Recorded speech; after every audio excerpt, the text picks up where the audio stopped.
Hello, this is Sondra Oster, Baras, bringing you a few words of Bible from the heart of Biblical Israel.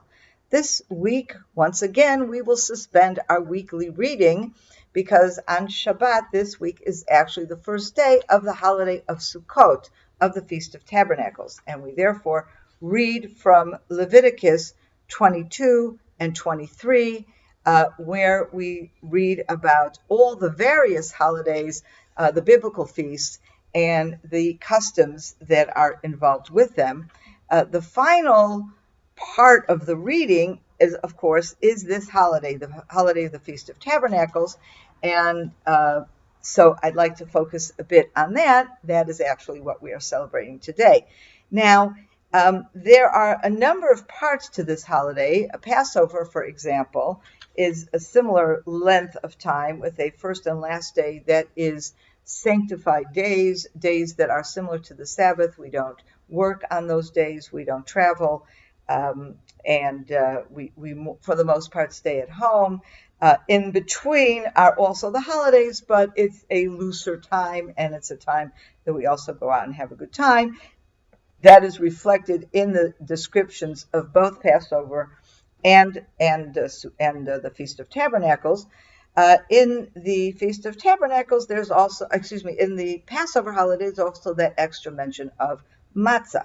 However, in the description of the Feast of Tabernacles, it's a much longer description. So in addition to that same idea of the first and last day and the intermediate days, which we have, there's a mention of the sacrifices, etc. But we also have additional items. One of that is the requirement of what we refer to as the 4 species. Okay, you shall take on that first day the fruit of a citrus tree, and that is something that we call an etrog. It looks like a lemon, but it's different than a lemon. Okay, palm branches and branches of willow and myrtle trees. Okay.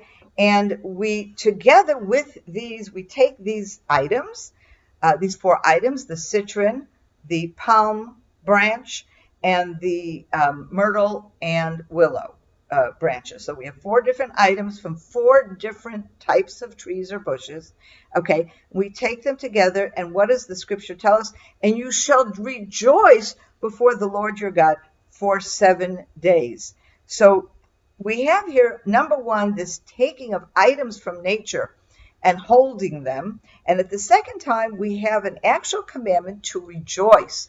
So there is a sense that this holiday, where all the holidays are festive and we're celebrating, but on this holiday, there's an additional commandment to rejoice. And indeed, the Feast of Tabernacles is filled with joy in so much of what we do. Now, these taking the 4 species is something that in one way binds us with these different elements of nature.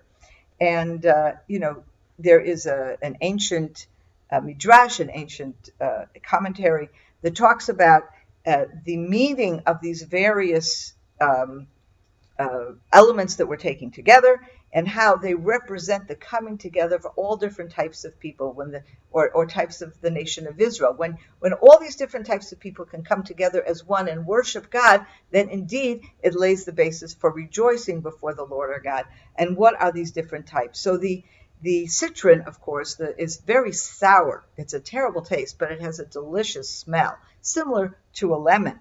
Palm branches. We're talking here about the palm that is in Israel, which is the date palm. So while the branches themselves have no flavor, they represent the date palm, which is a deliciously sweet fruit. Okay, so it has no flavor, has no smell, but has a delicious taste. So we have the citron that has a delicious smell. We have the date that has a delicious taste. We have the palm also has a good smell. Okay, has a good smell and has a delicious taste. The fruit, the citron has not a very good taste, but a delicious smell. The willow has no taste and no smell. Okay, and the myrtle has a delicious smell.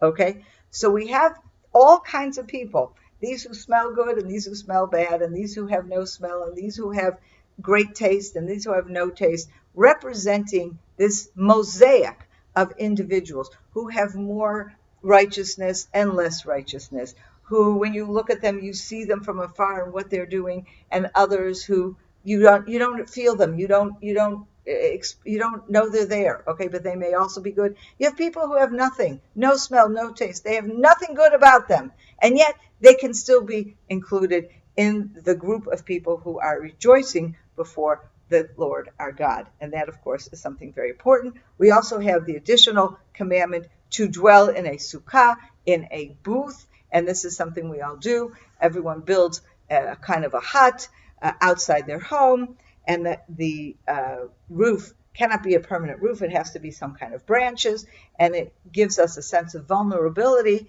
and totally dependent upon God for protection.